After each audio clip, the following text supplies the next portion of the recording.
And they came over unto the other side of the sea, into the country of the Gadarenes.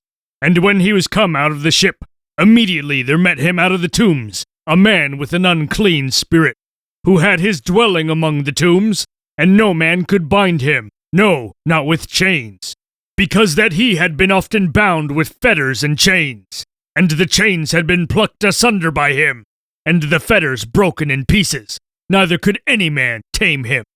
And always, night and day, he was in the mountains and in the tombs, crying and cutting himself with stones. But when he saw Jesus afar off, he ran and worshipped him, and cried with a loud voice, and said, What have I to do with thee, Jesus, thou Son of the Most High God? I adjure thee by God, that thou torment me not. For he said unto him, Come out of the man, thou unclean spirit. And he asked him, What is thy name? And he answered, saying, My name is Legion, for we are many. And he besought him much, that he would not send them away out of the country. Now there was there nigh unto the mountains a great herd of swine feeding. And all the devils besought him, saying, Send us into the swine, that we may enter into them. And forthwith Jesus gave them leave, and the unclean spirits went out, and entered into the swine. And the herd ran violently down a steep place into the sea. They were about 2,000, and were choked in the sea. And they that fed the swine fled, and told it in the city and in the country. And they went out to see what it was that was done.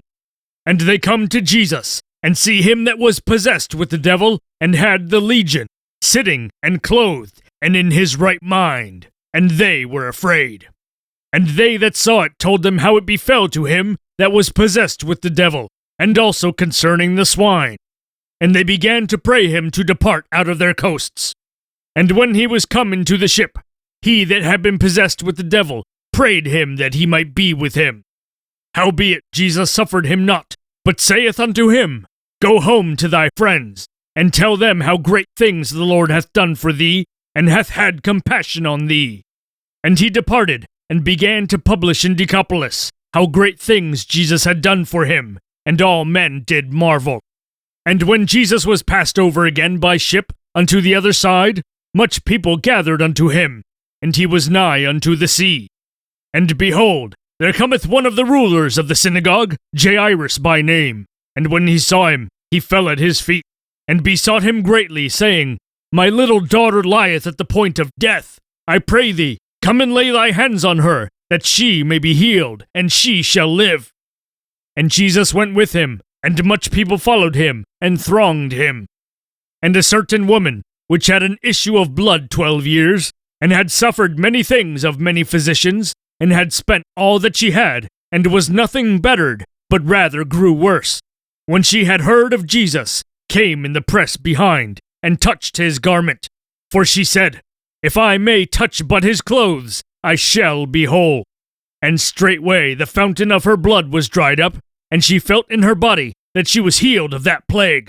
And Jesus, immediately knowing in himself that virtue had gone out of him, turned him about in the press, and said, Who touched my clothes?